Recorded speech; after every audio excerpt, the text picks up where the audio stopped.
a lot of times when we're on a sales call or a client call or whatever it may Mhm. be, somebody's like, man, I would wish I would have known this a long time ago. And my challenge to the listeners are, if any of the concepts we've talked about, whether it's Mhm. on this episode, whether it has to do with money, whether it has to do with mindset, is to take those principles, if those are really foundational for you, to share those, to teach those to other people, because it's really selfish not to.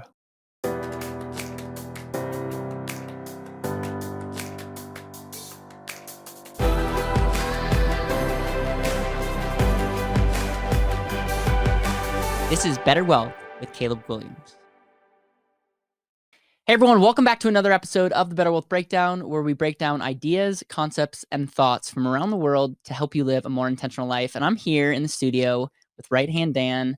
What are we going to be talking about today? Today, I want to talk about a conversation we had about a week ago when I was talking about how, actually, we were just talking about dental hygiene in general. We were actually on a dental podcast not too long That's ago. right. And I was talking about how my parents instilled with me at an early age the idea of dental hygiene, because they were setting an example and saying, you don't want to be like us. And because when growing up, they didn't have, nobody taught them proper ways, dental hygiene, things like that. And so, like I said, growing up, it was flossing, it was brushing, it was mouthwash, all of these things, and going and getting regular checkups. And what we started talking about is like, man, it's interesting relator to money as well. And people, if we had $1 for every time somebody, man, I wish I would have known this 40 years ago. Yep.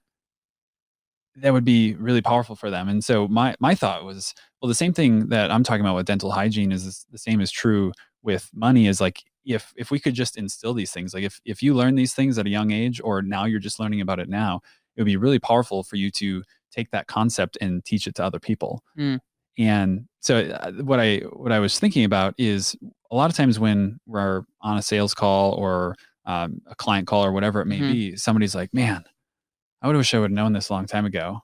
And my challenge to the listeners are, if any of the concepts we've talked about, whether it's on this episode, whether it has to do with money, whether it has to do with mindset, is to take those principles, if those are really foundational for you, to share those, to teach those to other people, because it's really selfish not to, when you think about it. Like, the reason we do this podcast is to be able to get that information out in the world and get people to think a little bit differently and to really change their lives. And health and money have something very similar. But I think there's a lot of shame that comes with it. But if we go back to the teeth, and your parents, I think you said that they wish they would have done certain things. And so they were really strict on you guys. And they're like, do this, do this, do this.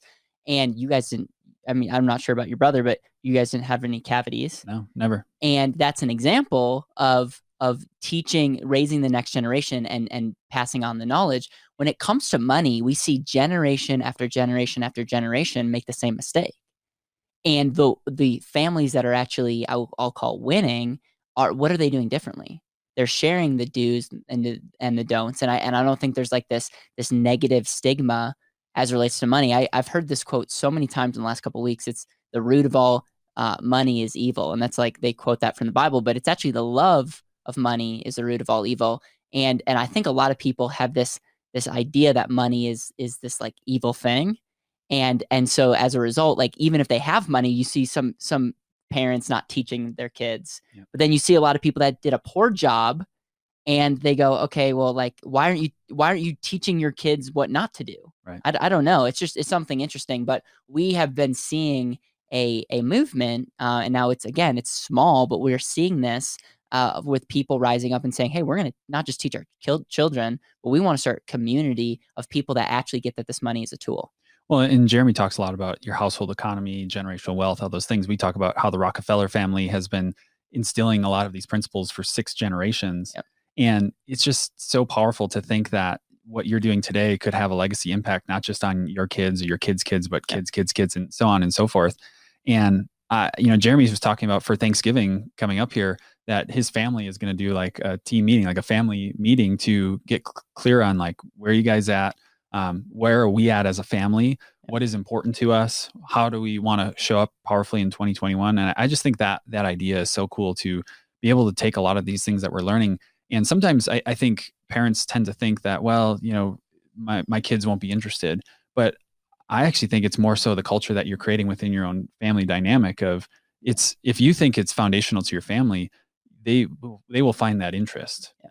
And so I just think it's really powerful to be able to take those the information or the ideas, the things that you're learning, and be able to disseminate them to your family, because that is the foundation of your legacy. And just like health, it will actually impact the next generation. So will your money. I would be really curious in the comments, if you're watching this on YouTube, to talk about or comment something that the quote is like, if I would have known this, what's the quote? It's like, if you would have known this 40 years ago, you would have done things differently. Like what was that moment? What was that thing? It could be on money. It could be on health. It could be on an aha moment. And maybe we need to make a video around it.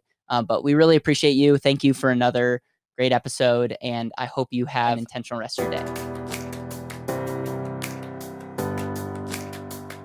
Thank you so much for listening to the BetterWealth podcast. It would mean the world to me if you could hit subscribe, leave a review, and share this with the people that you know and love.